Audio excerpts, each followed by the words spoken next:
ante todo, muchísimas gracias por la oportunidad a la promoción 1975 de la Católica. A ti, Rubén, por darme la oportunidad también de compartir, y un especial agradecimiento a Fernando Mala, que fue el que me invitó. Y sobre todo, Roque, poder compartir contigo esta noche tocando algunos temas que creo que son vitales para la transformación industrial del país.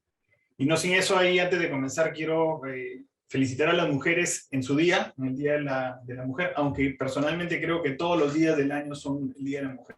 De ellas dependemos y hacia ellas nos traen la vida. Lo que les voy a comentar a continuación viene no desde la experiencia, digamos, de vida de muchos años, y yo estoy trabajando de alguna manera indirecta al rubro minero, como proveedor minero en dos momentos, uno con una corporación sueca que se llama Sandvik, y otra con una empresa local peruana, familiar, que se llama Resemin, y también asesorando a una serie de empresas y contratistas mineros y proveedores mineros, por lo cual lo que quiero conversar a continuación está relacionado principalmente no con lo típico, sino algunos de los grandes desafíos que, como bien ha dicho Roque, el 92% de las empresas del Perú son MIPYMES, ¿no?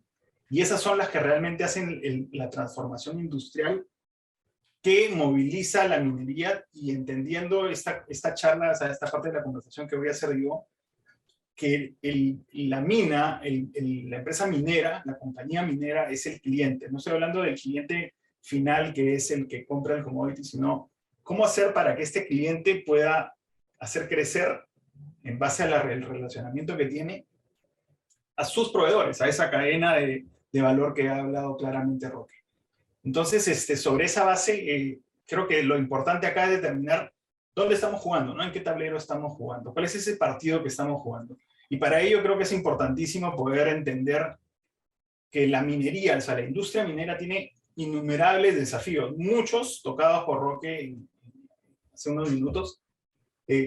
Algunos datos no los voy a leer todos, pero considerar que la mayoría, estoy hablando de casi el 90% de las minas están encima de 4.000 metros sobre el nivel del mar. Eso trae un desafío logístico, de personal, de salud, de clima complicadísimo. Estamos en plena transformación digital, y eso ahí, llegar a la mina con conectividad, no solamente llegar, sino dentro de la mina, es todo un desafío para poder transitar. Como se dijo, es una industria tomadora de precio, con lo cual el precio es el que hay, y sobre eso tenemos que voltear para atrás, ¿no? Pero también hay una serie de situaciones que se están dando que promueven la minería en el país y en el mundo, como es el tema de electrificación, el tema de IoT, Internet de las cosas, robótica. O sea, hay una demanda futura que va a seguir en el tiempo, ¿no?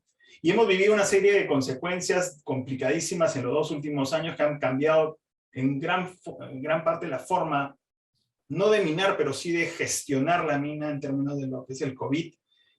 Ha sido muy, muy complejo, tocando diferentes protocolos de seguridad, y en minería la seguridad es primero, y sobre eso de ahí ha transformado muchísimo la forma de hacer las cosas. Y hay otras más, ¿no?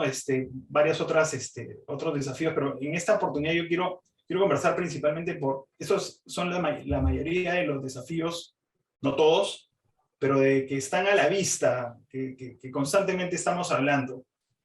Quiero conversar ahora desde una posición más de el que provee a la industria minera, perdón, a la compañía minera, y qué desafíos tiene esta empresa. Quién sabe a un nivel un poco más granular que estos desafíos que son conocidos por nosotros.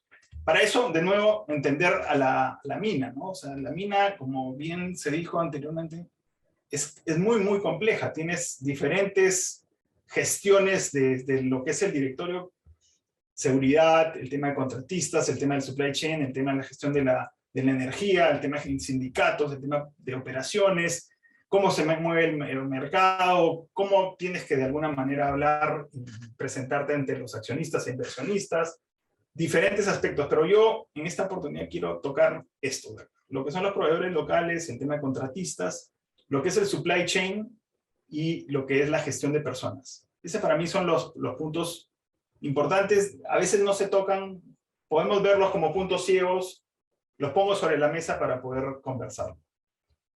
Entonces, entendiendo que estos son los focos de atención, lo que es supply, lo que es tecnología, lo que son los proveedores tanto locales como internacionales, y voy a hablar de lo que son los OEMs. Para el que no está familiarizado, es el Original Equipment Manufacturer, o sea, la marca grande que produce equipos para minería, que son los famosos bienes de capital. Es parte importante del funcionamiento, parte importante del CAPEX, o sea, de la inversión de la mina. ¿Y esto cómo está relacionado? Porque al final del día, una parte la maneja la mina como tal, con su personal, y otra parte es manejada también por los contratistas. Y esto tiene un impacto directo donde las personas. Entonces, ahí hay un interrelacionamiento entre lo que es persona de la compañía, persona del contratista, y también de la zona de influencia, para no dejarlo de lado. Y estas actividades de alguna manera tienen directo impacto en lo que es la parte core del negocio, ¿no? La operación, la planta, los proyectos, que son para el minero, de donde sale la parte del desarrollo de la mina en términos de proyectos, y lo que es la parte de la explotación de la mina. De ahí viene la parte metalúrgica, ¿no?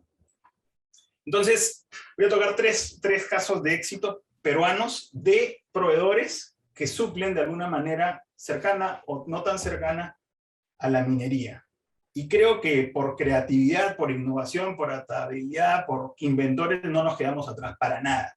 Tenemos en el país, y estos son 3 casos de muchos más que hay, AEXA, empresa de explosivos, hoy comprada, hace poco comprada por Orica, bueno, hace un par de años, que es la principal empresa del mundo en explosivos. Son especialistas en lo que es fragmentación de roca, o sea, en lo que es la voladura, y dentro de eso tuvieron una situación comercial compleja que los llevó, una crisis, que los llevó a tomar una decisión importante y sacar un nuevo producto al mercado que se llama Quantex, y este producto generó una serie de beneficios a la industria minera de superficie. Y hoy ese nivel de eficiencia fue visto por un inversionista internacional y vino y adquirió. Otro caso importantísimo que está totalmente presente es AGP, ¿no? Autoglass peruana en su momento, líder mundial en todo lo que es cristales, todo lo que son vidrios para lo que le decimos en el Perú las lunas de los carros, para lo que es laminado, templado y blindaje.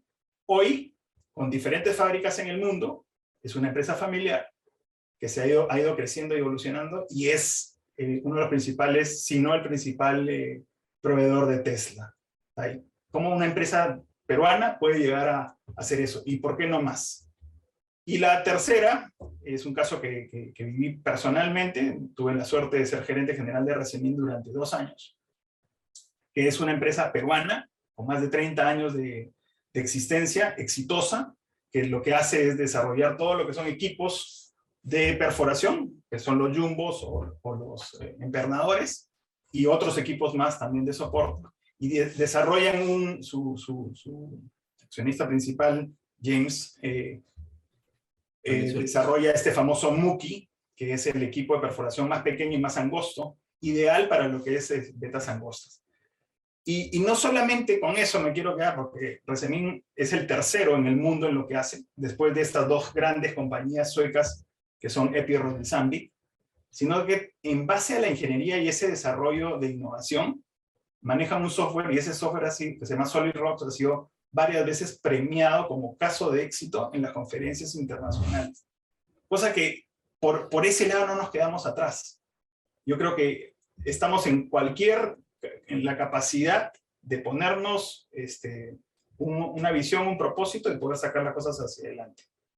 Entonces, ¿cuáles son esos temas que voy a tocar? Voy a tocar el tema de tecnología e innovación, pero desde la propiedad intelectual, que creo que para los abogados de la sala va a ser un tema interesante, pero lo voy a ver desde la gestión estratégica de la propiedad intelectual, desde cómo gerenciarlas por la propiedad intelectual para transformarla en valor, ¿no? Y muchas veces pensamos en la generación de patentes para defendernos, que no nos copien. Pero muchos países, por ejemplo, como Japón, lo que hacen es diseñan las patentes, o sea, diseñan una estrategia de patentes para estar a la ofensiva, para poder entrar en lugares en los cuales ellos puedan poner el primer paso y poder custodiar, tomar, posicionarse de zonas importantes. Otros como los OEMs del mundo. He tenido la suerte también de trabajar para uno de ellos muy especializado en el mundo minero, es que desarrollan, o sea, el área de patentes es un área estratégica. Inclusive hay una serie de frameworks, o sea, de formas de cómo diseñarlas e incorporarlas al negocio, ¿no? Y esto que genera competitividad no solamente a nivel empresarial, sino a nivel país. Pero en el Perú tenemos un tema. Si bien hay una serie de esfuerzos por parte de Indecopi, y por una serie de trabajos que se hacen con las diferentes universidades, muy pocas empresas son las que realmente hacen uso de lo que viene a ser la gestión de patentes y todo lo que es la propiedad intelectual. Los trámites son tediosos, son costosos y no, simplemente no da. Al yo entrar a trabajar en una de estas empresas, en Zambic había un área completa a nivel global de todo lo que era patentes, pero a la hora que tratas de hacer algo a nivel Perú, es muy caro y muy lento. Y la verdad es que eso de ahí lo que genera es que no se percibe el valor. No percibes el valor porque dices, ¿para qué voy a hacer todo digamos, este gasto? Y al final del día no es un gasto. Es algo que yo puedo, como empresa, incluir dentro de mi balance y hacer mi empresa mucho más atractiva, en otras palabras, generar valor. Pero a la vez que todo eso que se está dando, tenemos una constante situación de miedo, ¿no? O sea, que me van a copiar, o sea, saco esto acá y me copio. Y lo que sucede mucho en el mercado nacional, por el nivel tan alto de informalidad, es que se genera la ingeniería inversa, o sea, agarran la pieza, te la copian, y la desarman y la vuelven a armar, digamos, siguiendo un protocolo de ingeniería inversa, y eso ahí es una fuga de información, hay muchísimo desgaste del empresario, y no se sale, no puede seguir progresando a la velocidad que tiene que hacer, o en su defecto, a un costo mucho mayor que lo que podría hacer cualquier otro inventor en cualquier otro lugar del mundo. Por lo cual, no solamente hay que educar al empresario en el valor de la marca, de la reputación, que es un tema crítico, obviamente, sino también en lo que es todo lo que es la gestión de la propiedad intelectual. Y para esto acaba de generar un pequeño modelito que hay dos caminos importantes a considerar para crear valor mediante lo que es propiedad intelectual. Por un lado, tenemos lo que es el desarrollo del nuevo producto y cómo lo saco al mercado. Y no es difícil hacerlo, nada más que lo hacemos de una manera sin una metodología, avanzamos sin muchas pruebas, o si las hacemos, no las registramos, y eso de ahí simplemente sale al mercado constantemente las innovaciones, sin tener un calendario de productos, sin tener la posibilidad de capitalizar las mejoras que se hacen, y esto acá, al final del día, son una serie consecutiva de mejoras, como buen inventor que somos, pero no lo llevamos bajo un método, que puede ser el NPD o el NPI, que son procedimientos para poder capitalizar la mejora en el precio y finalmente en lo que es el margen, y eso se va a ver en el estado de ganancias y pérdidas de la empresa. Y por el otro lado está todo lo que es la gestión de la propiedad intelectual. Como lo mencioné anteriormente, o sea, pensar en propiedad intelectual como una herramienta ofensiva, no solamente defensiva, y eso de ahí lo que hace es genera un mayor intangible dentro de tus estados financieros, y eso se traduce en un mayor valor de la empresa. Y no solamente o sea, para tenerlo más claro, no solamente estoy hablando o sea, mejor dicho, las diferentes formas de propiedad intelectual están relacionadas con lo que es goodwill, secreto empresarial, diseño industrial, inclusive técnicas de producción, que si se pueden registrar y fuesen fáciles de poder validar, incluir y poder capitalizarlas dentro de la empresa, al final del día eso va a tener un impacto directo en lo que es crecimiento, rentabilidad y sostenibilidad. Y eso son fuentes de valor, no solamente de valor, sino un diferenciador en el mercado y, claro, una palanca de crecimiento. Entonces, acá tenemos un espacio en el cual, si queremos nosotros industrializarnos, hay una serie de prácticas ya presentes que se pueden transferir a la industria peruana, que es la que soporta la minería. Y de esa manera poder movilizar desde la empresa minera hacia sus proveedores. Con eso podríamos definitivamente dar un gran salto bastante más rápido del que estamos llegando por hoy. El siguiente tema que quería comentar está relacionado con lo que es Supply Chain Management, o sea, la cadena de abastecimiento, ¿no? el inventor peruano, la empresa peruana que desarrolla e industrializa, obviamente no ve al Perú como único negocio, sino le compras al mundo y le vendes al mundo. Esa debería ser la visión de crecimiento de las empresas en el Perú. Y nos encontramos hoy por hoy con, pongamos que los grandes productores de equipos mineros se encuentran en el hemisferio norte, la gran mayoría. Pongamos el caso que está en el norte de Europa.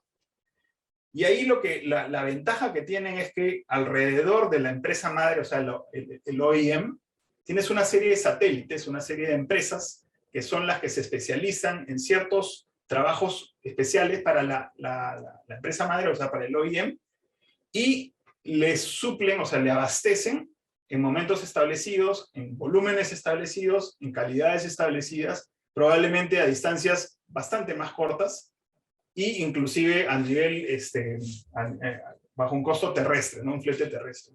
Eso lo que genera es un clúster industrial que está siempre alrededor de la fábrica. Y esa fábrica lo que genera es poder enfocarse en tener el abastecimiento lo más cercano posible, lo más predecible posible, y cuando esté listo, poder lanzarlo hacia el mercado, ¿no? Si bien es cierto, hoy estamos padeciendo por todo lo que viene a ser la consecuencia del COVID en los tiempos de entrega, pero el productor en general tiene alrededor suyo una serie digamos, de posibilidades que lo beneficia y lo hace bastante más competitivo. El productor peruano, por el otro lado, digamos que para no estar copiando el mismo componente, por ponerlo así, consigue otro componente de alta gama, pero de otro origen, o del mismo origen, que si fuese el caso. Y lo tiene, digamos, ubicado en diferentes lugares del mundo.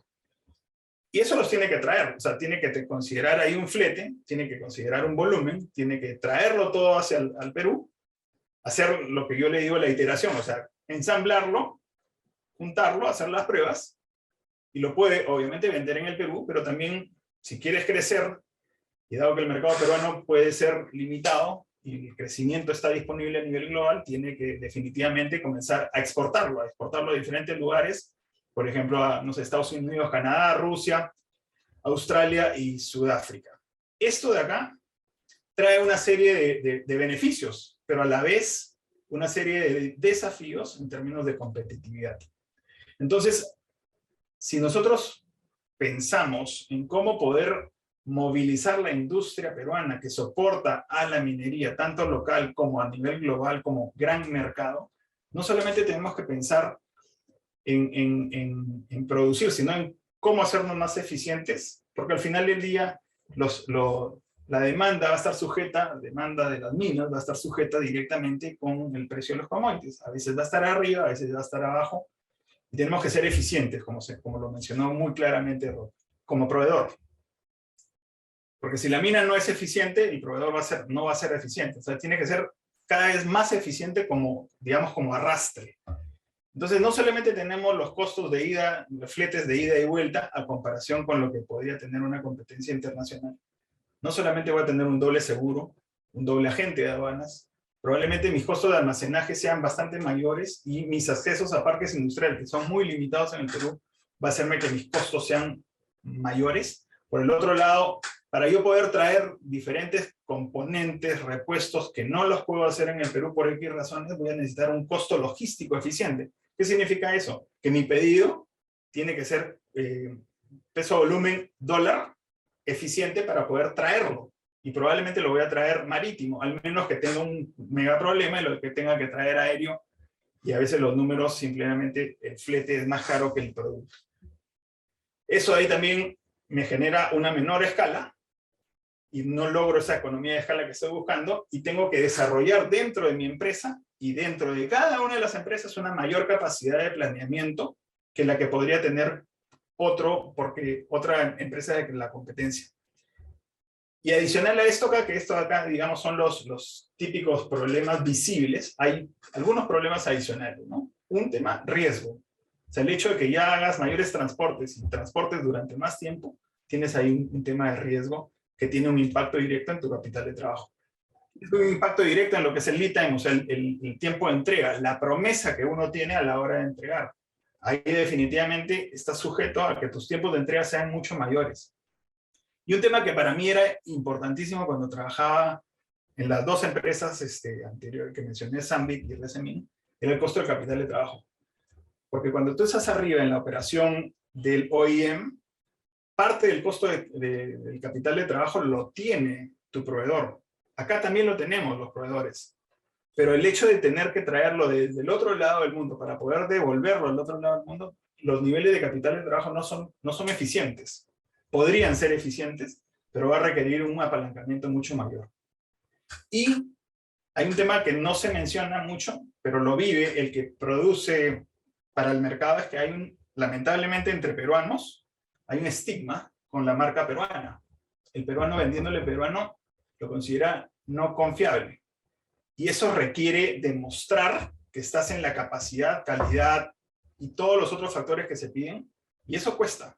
Y cuesta bastante tiempo. Y al final del día, cuando tienen marca contra marca y pueden hacer lo mismo y logran las mismas productividades que se buscan, a veces sí, seguimos tomando decisiones, me incluyo, por una marca que no es nuestra. Entonces, si nosotros no cambiamos esa forma de pensar y darle esa oportunidad, creo que estamos dejando, como dicen, posibilidades de crecimiento. Se me ocurre, y esto acá lo he estado hablando con algunas otras personas que también están en la misma situación, ¿por qué no aplicar desde el Estado un incentivo que ya existe para otra industria, pero en este caso para la principal industria del país, que es la minería? ¿Qué pasaría si es que nosotros pensáramos en la posibilidad de acceder a un drawback para esas exportaciones, para esa productividad, con todas digamos, los ajustes necesarios, pero que haya un plus por competitividad? Lo dejo ahí para pensarlo. El otro tema importantísimo para mí es gente. Y este es el tema más importante para mí, dado que la gran guerra no va a ser solamente por agua, sino va a ser por talento. Y algún datito interesante, si nos ubicamos en el año 1000 antes de Cristo, tomó 514 años para poder duplicar la población. No sé cuál es la población en ese momento a los 1000 años antes de Cristo, pero tomó 514 años en duplicarse. Luego, para duplicarse nuevamente, tomó 166 años. Luego tomó 79 años para duplicarse y finalmente tomó 39 años para llegar a los 7.5 billones de habitantes que aproximadamente somos en el planeta Tierra.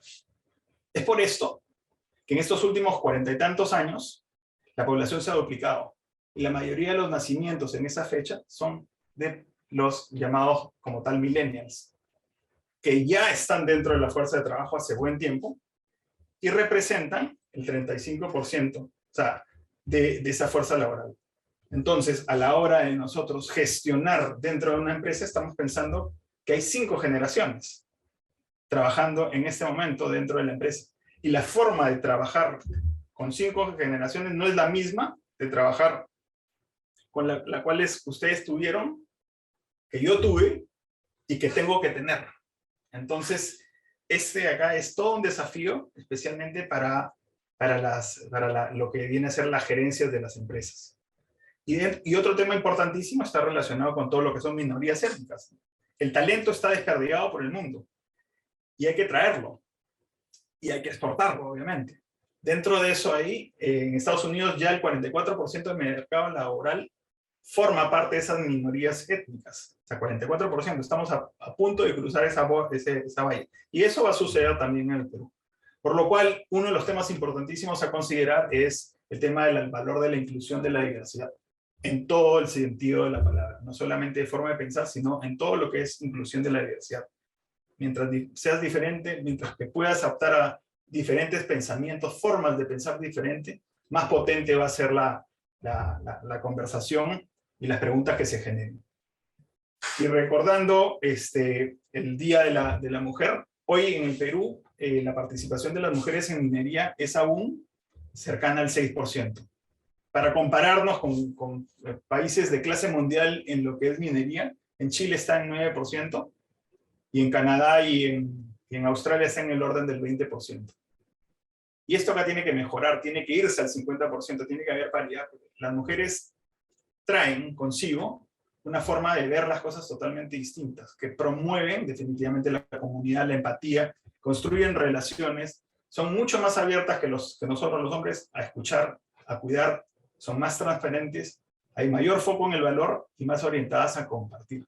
Y estos son competencias, y son no solamente competencias, sino son situaciones que necesitamos para poder hacer la transformación de la industria peruana y obviamente de la minería. Por lo cual vamos a estar compitiendo constantemente por talento. Y acá entramos en el mundo de las expectativas. Como mencionó Roque, hay muchas expectativas de parte de las comunidades de querer formar parte de ser incluidos dentro.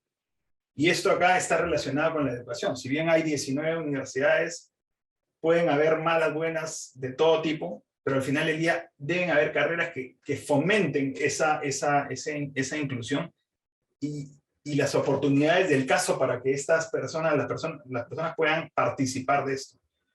Y para ello hay que pensar que no solamente es un tema técnico lo que puede estar faltando, que es lo obvio, lo natural, ¿no? O sea, hay una escasez de operadores, hay una escasez de ciertos tipos de técnicos en especial, pero yo veo y necesariamente tenemos que desarrollar puestos críticos de industriales, no solamente el ingeniero industrial como tal, sino como otros puestos como la gerencia de manufactura. Buscar una persona hábil en manufactura, con experiencia en manufactura, probablemente hay en la universidad, pero no está en el mercado hoy día porque no se ha desarrollado durante estos últimos años. Y tenemos que traernos de otros países como México, Colombia, por ejemplo. Otro tema, por ejemplo, para poner ahí un ejemplo, mecatrónicos. Básico, un mecatrónico dentro de lo que es una fábrica para el desarrollo de algún producto relacionado con la industria. Limitados, pocos y muy escasos. Y todos estos chicos son muy, muy hábiles, están, digamos, ávidos de poder entrar a trabajar dentro de la minera. Por lo cual, para poder pasar del taller a la fábrica, requerimos no solamente de esas competencias técnicas, sino lo que es management de fábrica, que realmente no solamente la parte teórica, sino la parte de la experiencia, ¿no? Y uno de los temas que lamentablemente suceden, y creo que tenemos que ponerle el punto sobre la I ahí, es que la formación de personas, muchas veces los chicos salen de las universidades, entran donde los proveedores, digamos, desarrollan currículum y apenas pueden, están fugando o siendo jalados por la mina. Y eso de ahí lo que genera es una competencia interna entre tu proveedor, entre tu contratista con la mina. No podemos pensar de reducir las expectativas y las posibilidades de que la gente, que los chicos crezcan. Pero a veces eso de ahí genera pues, un desgaste bastante importante entre lo que es el contratista, aliado estratégico de la empresa o el proveedor con la mina, ¿no? Y el gran movimiento, tú puedes equiparar sueldos, puedes ponerlos al mismo nivel, pero el atractivo de la utilidad minera, o sea, las utilidades que generan las mineras cuando obviamente las hay, o sea, no se puede competir contra eso. Y eso ahí genera un desbalance y es bastante difícil. La expectativa de trabajar en la industria minera genera un movimiento bastante importante para que haya un movimiento de personas y unas, de nuevo, expectativas muy por encima a veces de lo que el mercado puede pagar para el tamaño de mercado que tenemos. Entonces yo creo que hay un tema bastante importante que tenemos que, digamos, hacerme la culpa de, que es cumplir esa promesa de qué cosa significa ser socio estratégico, ¿no? O sea, si vamos a trabajar y vamos a crecer juntos, ¿cómo hacemos para que esa torta crezca? No nos jalemos la gente. Si la persona puede optar, obviamente, pero no ir directamente a jalarme a la persona que yo estoy formando y me está costando bastante dinero para poder crecer, ¿no? Por lo que he dicho anteriormente, no podemos estar pensando que la torta es de un tamaño limitado. Tenemos que ver las formas de pensar para poder desarrollar modelos en los cuales esa torta definitivamente crezca. Si la torta no crece y la podemos hacer crecer, entonces vamos a estar simplemente buscando las migajas de lo que está sucediendo. Hay maneras de hacerlo y eso principalmente que nos escuchemos. Por lo cual, tomo una frase de Albert Einstein que decía, Los problemas no se pueden resolver con el mismo nivel de pensamiento que fueron creados. Tenemos que ver las cosas de otra manera y poder poner las conversaciones que están faltando para poder coordinar sobre esa manera nuevas acciones que generen esos resultados adicionales diferentes que queremos. Por lo cual, ya para ir terminando y terminar en realidad, que creo que ya me llevé el tiempo de lado, todo comienza por un problema. Y acá una definición bastante sencilla de lo que es un problema, pero a la vez creo que ayuda a ejemplificar dónde podemos ir. Si nosotros estamos ubicados hoy en este lugar A, tenemos una visión, una intención de poder llegar a un lugar B, obviamente más grande, de crecimiento, en otro lugar, algo que nos lleve de donde estamos a donde queremos estar, el B está en el futuro. Nosotros tenemos que poder entender primero cuáles son esas expectativas que voy a tener en ese lugar B. Y sobre eso medir cuál es mi realidad, qué es lo que puedo hacer hoy y qué necesito cambiar. Porque la diferencia entre la realidad y la expectativa, entre ese lugar A y el lugar B, es el problema. No se trata de las personas, se trata de cómo atacar el problema. ¿En qué me voy a enfocar? No se trata de ti, no se trata de mí, se trata del problema. Entonces, sobre esto tengo dos alternativas. La primera es bajar mis expectativas, y a veces no las puedo bajar, porque me he comprometido, porque tengo un Service Level Agreement, porque tengo ciertos plazos que no se pueden cambiar. Hay veces que sí, y las puedo renegociar o revocar. Y la otra opción que tengo es cambiar mi realidad. Y lo que he hablado hasta ahora es cambiar cómo hacemos como industria, como país, y ojalá como Estado, que no nos está acompañando, cambiar hablar de temas técnicos de la realidad, de lo que nos falta. Pero creo que hay una parte todavía bastante más importante, mucho más profunda, que es la gestión de las expectativas. Porque en la medida que nosotros bajamos esas expectativas y subimos la realidad, podemos llegar a lograr nuevas cosas. Por lo cual, creo que un tema muy, muy relevante es poder entender y definir cuáles son esas expectativas que tenemos en la contraparte, en el otro lado de la mesa, si es que estamos entrando en una mesa de negociación. Para lo cual, lo que yo planteo, mi propuesta es hacer un cambio de modelo. Primero, entender que estamos en un modelo competitivo, y probablemente acá esto suene un poco ingenuo o no, pero si no hacemos cosas diferentes, si hacemos las cosas de una manera diferente, no vamos a lograr esos resultados que queremos, porque todos, al final del día, queremos cuidar algo que sea importante para nosotros. Entonces, ese modelo transaccional competitivo, el cual hemos estado viviendo, se define por mi posición, tus intereses, nosotros, ellos, mis reglas, yo tengo que ganar, hay que dividirnos lo que está disponible, hay un objetivo que gobierna la relación, pero también podemos pensar en otra forma de pensar, que es algo más colaborativo, y como se dijo, colaborativo con responsabilidad, porque dentro de esto acá tiene que haber responsabilidad, y tiene que haber un framework que sea claro. No podemos simplemente vamos a colaborar y hacer lo que se nos ocurra. No, tenemos que tener un propósito que gobierne la relación, que haya una real integración del stakeholder. Se ha avanzado muchísimo, pero todavía hay bastante por hacer en lo que viene a ser la integración del stakeholder, en todo lo que es el diseño y desarrollo de productos, pero hacerlo desde una mirada de creación de valor en conjunto, y que haya detrás de eso una causa social. O sea, sin eso nosotros vamos a estar pudiendo beneficiarnos, y cuando hablo de nos, no solamente es de nosotros, de la empresa, del proveedor, de los que están, digamos, dentro de esta cadena de valor, sino de todos los que participan, y a hacer crecer esa famosa torta, ¿no? Pero para eso necesitamos nosotros, sobre todas las cosas, escucharnos. Y acá el tema principal, estructural, es el tema de confianza, ¿no? Como en el Circo Soleil, estos malabaristas han repetido varias veces, han escuchado, han llegado a un nivel de entendimiento bastante alto. Hay una confianza que se ha generado durante el tiempo del hacer entre ellos. Pero esta confianza no es gratis. Esta confianza ha venido porque han sabido atacar 5 puntos que digamos que definen la confianza. Primero, lo que es la sinceridad. O sea, si nosotros no somos sinceros, o cuán más sinceros debemos ser en términos de la generación de confianza, o qué tan poco sincero estoy haciendo en esta relación que tengo. Que haya un respeto entre nosotros y entre los que están relacionados, para que si es que eso ahí se cae, podamos nosotros hacer lo que tengamos que hacer para mejorar esa situación de respeto. Tiene que haber un cuidado, y un cuidado que ambas partes tengan el cuidado conocido. O sea, a mí me importa lo que a ti te importa.